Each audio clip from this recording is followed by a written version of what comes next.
In this video, you'll discover the exact chart setup that provides maximum edge when day trading, especially in the futures market. First, I'll explain each chart and its role in making trade decisions. Then we'll dive in and I'll cover specific trade setups. We'll start with how to find the best reaction areas, where to enter your trades, and where to place your stop losses. And finally, we'll cover where to take your profits or let them run. So let's jump right in. This 4-chart setup really isn't new to anyone who's been trading the Rexdog system. It's been this setup really since day one, so for many this will be just going back to the foundation. Also in this example, we're going to use the futures market. This chart setup works for any futures ticker that you can name. Will be in the NQ, that is the NASDAQ futures. But you can use it on the MNQ, you can use it on MAS, you can use it on the ES as well. Now what I won't cover in this video is before you even pull up this chart or start your trading session, you should have done your pre-market work. At a minimum, this is getting your mind and body in the trading zone and looking at higher time frames for reaction areas. The only thing I'll say about the higher time frames is that what you're really doing there is you should have identified at least 2 of the highest probability reaction zones, both on the upside and the downside. And I shouldn't have to say this, but given this is the futures market and there is an overnight session, you would have already taken into account the overnight session and what it did, because this is looking at the market pre-open.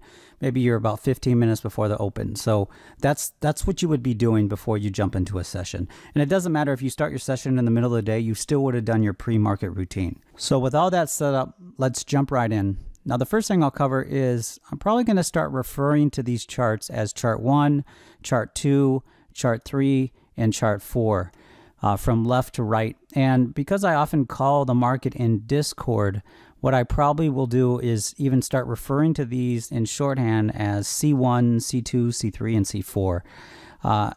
The main reason for that is because typing some of these names or even saying some of these names are too long or prone to error, and I can just put C1 and that should be very clear what we're talking about, or C4 should be really clear what we're talking about. I might interchange them with the names. I just want to share with that because I'm starting to talk about these charts in that way. So I just want to make sure it's clear when I say chart 1 what chart we're talking about. And that leads me into let's talk about these charts and let's talk about why they exist on the chart and what their role is. So the first thing that you have to recognize is that from a high level, 3 of these charts on this 4-chart setup, their sole role is to provide you with areas to look on the chart for high reaction probability zones. These are areas of the chart where you can predict and expect a reaction. Those 3 charts are chart 1, chart 3, and chart 4. These charts exist solely, really, to provide you with those high reaction zones. Chart 2 is your primary entry chart, meaning 90% of the time, you're going to identify a reaction area on one of the other 3 charts that you're going to target for either a long or fade trade, and then you're going to use chart 2 to do your entry. Because chart 2 is going to tell you, is really going to reveal to you whether or not that trade is working out or whether or not you have to be less aggressive with that trade. That's really the way you want to look at this 4-chart setup. So let's go through these individually and let's just talk about why they exist and what they are. Your first chart setup is the 5-minute chart. This is your driving dominant intraday time chart. So there will be a lot of reaction areas on this chart. It will actually really kind of drive the overall momentum of that chart, except for days where it's extremely volatile on both sides. But I'd say 80% of the time, I'd say let's 70, the number really is around 72% of the time. So 72% of the time, your 5-minute chart is going to have 2 or 3 times a day of dominant momentum moves that you can trade around. Your next chart, chart 2, is your entry chart. Its sole role is to provide you with precision entries and to provide you with what's happening within that macro, or maybe it's the micro. It's the micro, the 5-minute time frame. This chart, chart 2, gives you data and entry points that a 1 minute chart or no chart could provide you with. It also provides you with how to actually accurately read short-term bias and short-term momentum. It's a powerful chart. There's a reason why it is your primary entry chart. Chart 3. Chart 3 is the 60-minute chart. It's called the golden time frame, and it's called the golden time frame, or I've named it the golden time frame, because the reaction levels on the 60-minute chart are like gold. If you trade around the reaction areas of the 60-minute chart, you'll have highly effective trading. And the reason why this chart is in there is because, once again, what you're doing in all this is that you're correlating these charts to then execute probability trades with conviction. The more that you have aligning with the trade that you're doing, meaning the more reasons that multiple charts are giving you a reason to trade, the higher success that trade will be typically. That's the way it works. So the 60-minute time frame, this is a golden time frame in all markets. We run our day on a 24-hour time.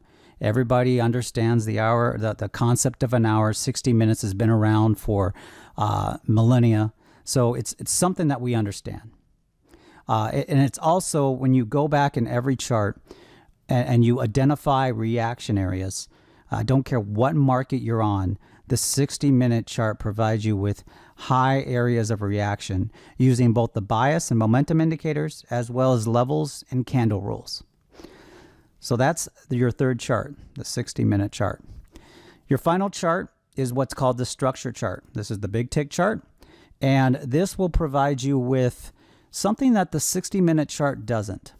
It provides you with a non-time-based view of how capital is being structured within the market. Now, I know for some that's going to sound like a word salad. For people that don't look at every word and realize why I said every word there, you maybe not. It's hard to explain the power of what removing time from how capital is being placed in the market. And in addition, the thing I'll add to that is what this chart does. And the reason why it's called structure is because it gives you similar to what a TPO chart would do. It gives you an area where, number one, structure has formed, but then where capital has shown you that this price is an important level. So when you have a chart that provides you with something that's an important level, or that the market has shown you is an important level, this gives you an opportunity to trade around that level because it's a high probability reaction zone. I know I'm going advanced for people that are new, but I have plenty of videos on YouTube, plenty of videos that I put out there that explain a lot of the concepts, you're gonna have to do the work if you really want to at least not get into the membership, not get into the training and reverse engineer the trade system. You have to do the work yourself. For those that really want the system on a platter, get into my training, and I go into detail of all this. We go into the rules and everything else. So that's the 4-chart setup. And let me just reiterate that. Let's go back and let's just make sure. Number one, first concept you need to have in your mind is that there's 3 charts on here that really their roles are to provide you with high probability reaction areas. There's one chart here, chart 2, that is your entry chart. It will play a big role in your entries. It'll play a big role in your stop losses. It won't play such a big role in your profits. So that's kind of the way to look at it just initially. Now, before we move on and we start talking about specific trade setups, we start talking about specific trades, and I cover example after example after example. Let's talk about the indicators on this chart. On this chart, now, you're most likely going to have a companion trading view chart that's probably going to have a bigger view of this overall market. But right now, the minimum, and this is kind of a busy chart, so you don't have to probably have all these secondary lines on this chart, but I'll just share what's on this chart. Chart 1 is the RDA and the 2 momentum indicators from the Rexdog system, as well as the opening range indicator. Now, what is on here, if we actually go here and turn these off, so we see here we have on this chart And I'll cover this chart because most of these charts pretty much have all this except one, which is the opening range indicator. So this is the RexDog, or this is the actual RexDog base, so the momentum indicators.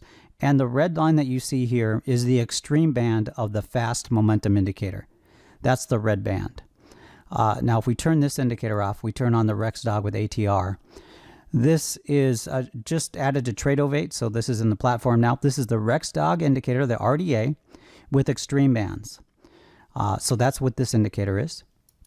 If we turn this off, that's pretty much the indicators, I should say. That's the indicators. On the chart 2 here, you'll see the only two indicators are the RDA and the extreme bands, and the momentum indicators with the ATR bands. Now, I know for most, this looks like a busy chart, but the reason why I have these on here on chart 3 or chart 2, chart 3, and chart 4 is because they provide highly effective areas for reaction, and they actually really help you understand the momentum of the market. And I know it creates a busy chart for most people and it's hard to read, but like I said, what usually ends up happening is that you're using one of these other 3 charts or multiple other 3 charts, your charts for reaction areas. So chart 1, chart 3, and chart 4, you're using to find your reaction areas. And then really you're focusing on chart 2 to enter. So there's not a lot of noise there. There's a couple different lines, but when you get used to looking at it, you really realize that having these additional lines and the additional noise on the chart helps you understand if you're in a quick momentum environment, if you're in a slow momentum environment, and it helps you kind of project out where maybe extremes will be in the chart. Now we'll jump in and we'll cover how simple and easy it is to use this FAR chart setup to do high probability trades. Trades really that you should be executing with conviction, trades that really should be very clear and concise in your mind, trades where you will quickly identify where to enter, where your stop losses should be, and where your profit targets are. It's really that simple. So let's jump in and let's cover example after example after example.